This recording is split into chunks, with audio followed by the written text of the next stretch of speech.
And at a recent UN Security Council meeting, several countries have called for the Lachin Corridor to be reopened and urged Armenia and Azerbaijan to normalize their relations after decades of armed conflict. The Lachin Corridor is Armenia's only connection to enclave Nagorno-Karabakh and carries essential aid to the region. The corridor has been blocked by Azerbaijan for 8 months now. Observers are calling the situation there a humanitarian catastrophe. Reportedly, some 120,000 people are in urgent need of food, medicine, and other supplies. Walking 20 kilometers in the scorching heat to get water. With almost no fuel left, walking is the main form of transportation. People have to queue for hours just for staples like bread. That's the new normal for people like Meri Azatyan in Stepanakert, Nagorno-Karabakh. The Armenian has been documenting everyday life under the blockade and works for the Human Rights Ombudsman of Nagorno-Karabakh. Meri tells DW she hasn't been to a store in 2 months because there is simply nothing to buy. Every day people struggle to survive, just to be able to meet the needs, the most basic needs, but with every day it's becoming more and more challenging. The humanitarian situation in Nagorno-Karabakh appears to have worsened recently, after Armenia accused Azerbaijan of completely blockading the only road connecting Nagorno-Karabakh to Armenia. The International Red Cross says it has been unable to transport humanitarian aid to the civilian population since July.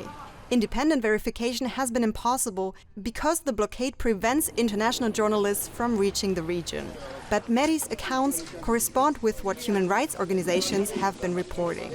I was not sharing much before the situation really got unbearable. I was not complaining much so that my friends and family don't feel bad. But I understood that I need to raise awareness, even if that means somehow being vulnerable, showing my fears.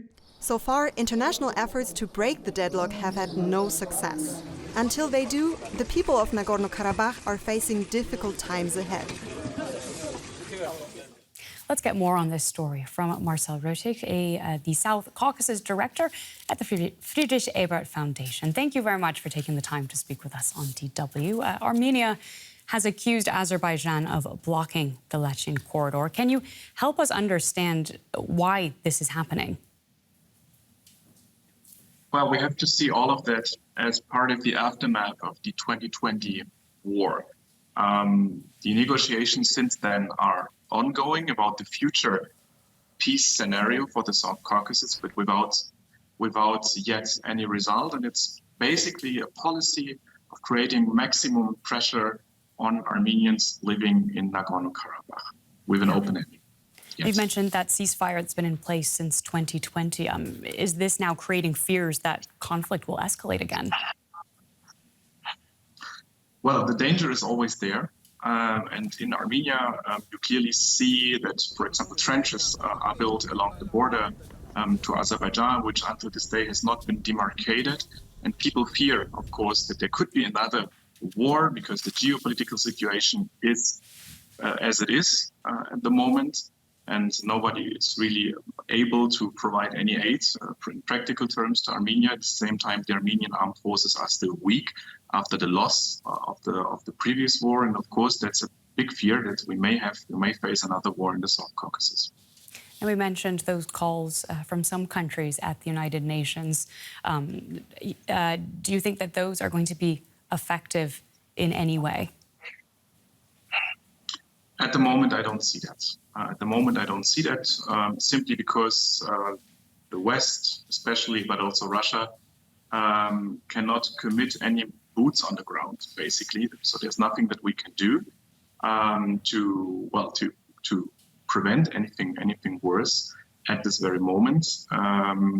What would be good, for example, would be starting with a fact-finding mission, for example, by the Council of Europe or by the United Nations to see what is really happening in Nagorno-Karabakh, because as you just mentioned, journalists or even, as far as I know, diplomats have no access to Nagorno-Karabakh, so we don't really know what's happening on the ground. There's Do you an think urgent need.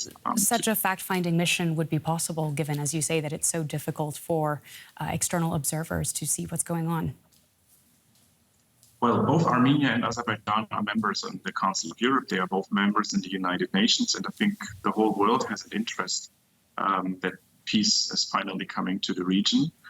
Furthermore, we have important regional players such as Turkey, for example. President Erdogan won the elections. He will stay for a couple of more years in power. Of course, Turkey has a strong influence in Azerbaijan. Turkey is a NATO member, strongly aligned with the West, so that is one of the issues.